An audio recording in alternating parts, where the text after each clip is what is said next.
Kalau gap-nya begitu besar, eee, ya itu akan sangat sulit gitu. Dia akan jadi jurang yang sangat besar di antara kalian berdua dan perlu usaha untuk menjembatan itu. Jadi lebih karena healthy boundaries ya dia datang dari landasannya kan ya value-value yang dibawa dari family-nya dia. Sekarang tuh doesn't mean kita stop menilai. Kita juga terus menilai sepanjang pacaran itu apakah dia bisa menjadi pasanganku.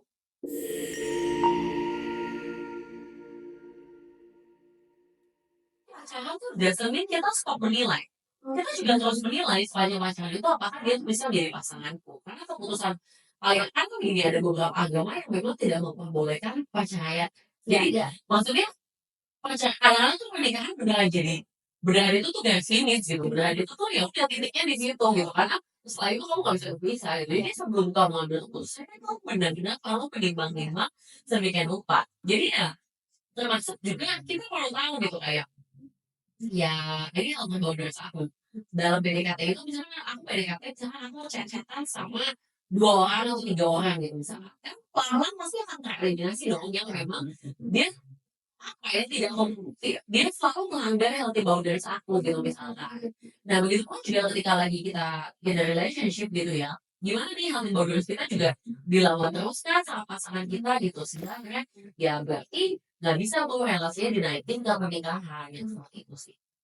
Berarti memang dari kita aja juga udah harus kenceng gitu ya punya pegang value-nya gitu. Karena Betul. kalau misalnya enggak ya Terutama yang mendasar ya, value tuh value yang mendasar. Kalau value kayak, aku sukanya makan pedas, dia sukanya makan manis-manis kecap, nggak bisa makan satu mangkok bakso banget ya, ya udah ya iya gitu. Tapi kalau kayak ini tuh tentang mau punya apa kok enggak, yang prinsip-prinsip yang seperti itu. Apakah ini open relationship atau monogamous relationship ya kayak gitu itu kan prinsip yang lebih mendasar. nah mungkin kalau misalnya kita mengkomunikasikan, boundaries ini sama orang lain tuh, bisa lebih mudah gitu kan mungkin sama teman karena kan nggak gue nggak harus setiap hari atau Ya. segala macam gitu. Nah tapi tuh kadang permasalahannya malah di keluarga gitu.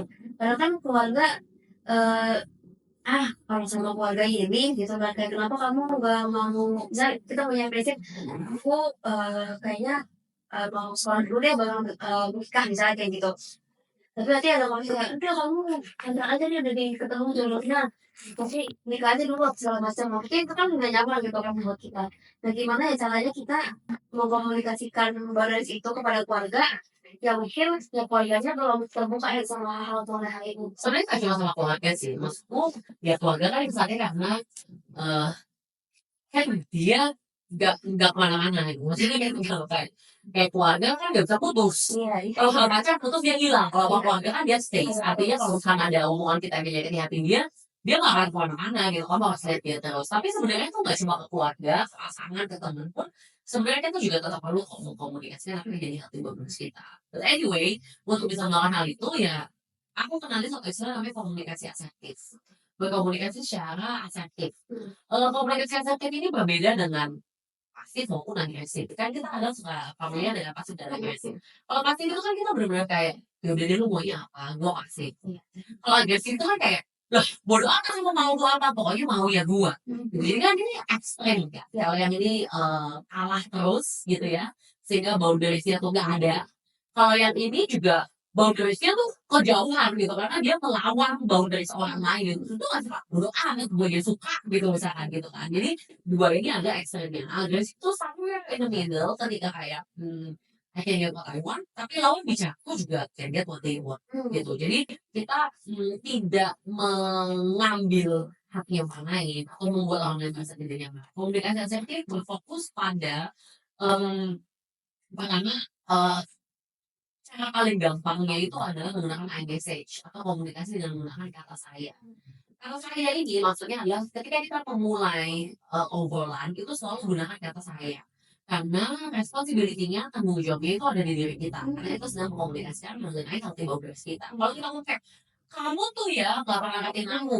Kamu tuh jemputnya telat terus. Bikin aku tuh malu. Karena tuh selalu jadi yang paling terakhir dijemput gitu kan. Jadi kayak, kamu responsibility tuh ada di orang tersebut dan di pasangan kita yang kayaknya tuh salah gitu. Tapi padahal ini kan pasangan kita, pikiran-pikiran kita, keinginan-keinginan kita. Sehingga itu harus mengkomunikasikannya dengan kalimat saya. Kita bisa mulai pertama kali dengan mendeskripsikan apa yang menjadi kejadian yang kita observasi gitu. Kayak misalkan kayak, oh aku lihat dalam seminggu kemarin selama kamu kerja, kamu lembur itu tuh pulang nggak pernah ngabarin aku. Mmm. Gitu. Jadi kayak kita benar-benar ceritakan kejadian, kita deskripsikan hal yang kita observasi. Oh seminggu kemarin kayak 5 hari kamu lembur, 5-limanya kamu nggak ngubungin aku pas aku sampai rumah. Mmm. Kemudian utarakan apa yang kamu pikirkan. Aku tuh jadi berpikir yang negatif-negatif. Kamu sebenarnya nyampe rumah nggak sih? Kamu sebenarnya tuh mampir dulu kah kemana gitu. Kemudian utarakan apa yang kamu rasakan. Aku jadi merasa khawatir. Aku jadi merasa cemas dan ya itu tentunya mengganggu tidurku karena aku jadi ngecekin handphone terus gitu. Dan kemudian yang terakhir tuh utarakan apa yang kamu harapkan. Jadi aku berharap kalau misalnya kamu mau lembur itu kamu telepon aku dulu gitu supaya aku ya nggak jadi yang nunggu-nungguan gitu. Dan kan ya kesalahannya adalah kita sekolah sama chat harapan. Dan kamu nih coba lebih cepat. Ya kamu tuh terserah aku dong. Gitu. Ya kamu tuh ini dong, ini. Jadi kayak aku tuh pokoknya maunya ini, maunya ini, maunya ini, maunya ini. Jadinya asertifnya jadi agresif. Oke.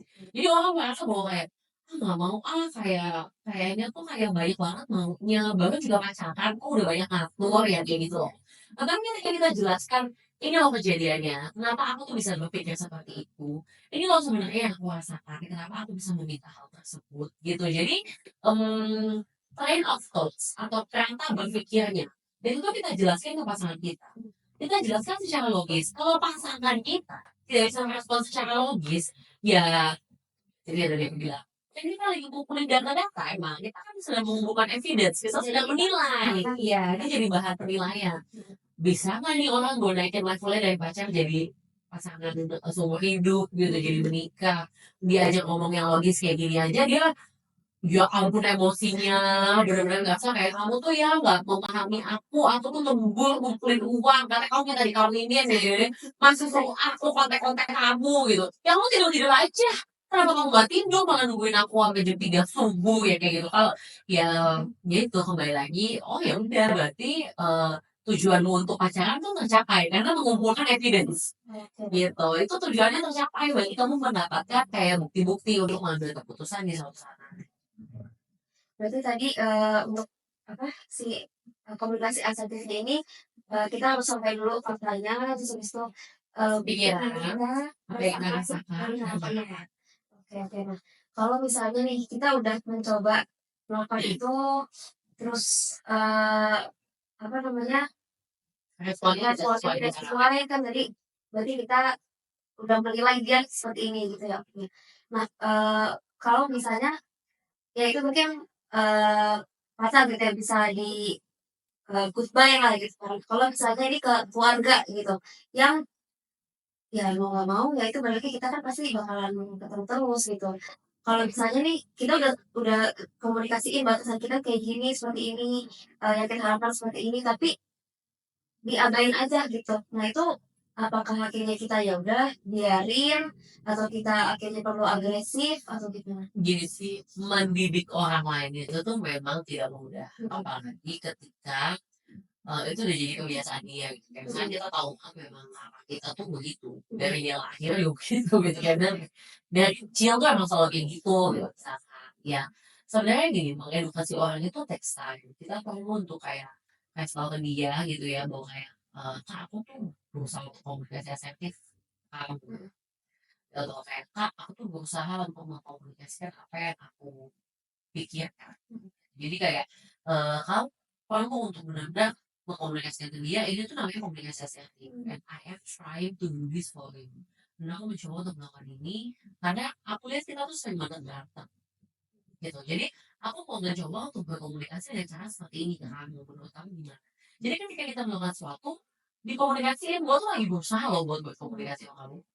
Gitu. Aku tuh lagi berusaha loh untuk mengubah kebiasaanku, karena katanya kamu gak suka itu cara. Mhm. Jadi ketika kita melakukan sesuatu, orang lain tuh kadang suka gak aware. Orang lain tuh kadang suka gak tahu gitu bahwa kayak, oh ternyata aku tuh lagi usaha ya gitu. Mhm. Oh ternyata tuh ini tuh bukan sesuatu yang kayak share otomatis lakukan gitu ya. Jadi kita tuh perlu untuk mengkomunikasikan itu bahwa I'm doing this and I'm doing this for you gitu. Jadi itu perlu dikomunikasikan juga. Sekali lagi intinya gini, kalau sama orang lain tetap perlunya komunikasi karena dia nggak bisa bicara kita dan kita nggak bisa bicara. tentunya ya karena kita nggak bisa tinggalkan, ya kita juga nggak bisa agresif terus, karena ya itu akan menimbulkan peperangan yang nggak ada habisnya kan, itu akan melelahkan untukmu, melelahkan juga untuk dia, gitu. Jadi tentunya agresif maupun pasif tuh ya udah jangan dipilih gitu, ya udah lakukanlah di assertive way gitu. Kita pelan-pelan kita kasih tahu lah sebenarnya keluarga kita tuh sukanya yang kayak gimana. Kayak dia tuh sukanya tuh diajak makan yang kayak gimana. Jadi diajak makan dulu mungkin yang dia suka, dibeliin dulu apa yang dia suka. Atau dia tuh sukanya diajak ngomong tuh kalau udah sambil dianya tuh lagi santai pulang kerja. Ya udah kalau itu jangan kayak dia lagi kerja terus kayak aku mau ngomong dong sama kamu di jam 12 siang di saat itu dia ada meeting penting di jam 1 gitu. Jadi kayak karena namanya family, kamu harusnya tahu kebiasaan-kebiasaan dia. Kamu harusnya tahu what she likes, what he doesn't like, yang kayak gitu. Ya udah kamu manfaatin semua informasi itu. Makanya kembali lagi, penting loh untuk mengobservasi orang lain. Ya, jadi jangan cuma kata aku gitu. Jadi di saat kamu berharap orang lain menghargai healthy boundaries, kamu hargai pula healthy boundaries orang lain. Bisa jadi orang itu bukan yang nggak terima healthy boundaries kita, tapi dia nggak terima cara kita berkomunikasikan healthy boundaries kita. Kita ngomongnya tuh seolah-olah kayak nuntut, Ya. kayak misalnya kayak, pokoknya gini gitu. Seperti ibu. Gitu. Ya caranya yang sebenarnya dia tuh nggak suka ya.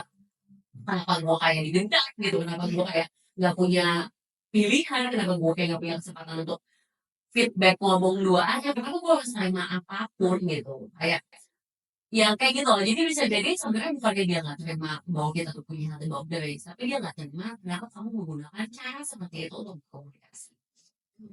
Oke, jadi kita juga harus dari kitanya yang punya cara komunikasi yang baik gitu lah ya gimana.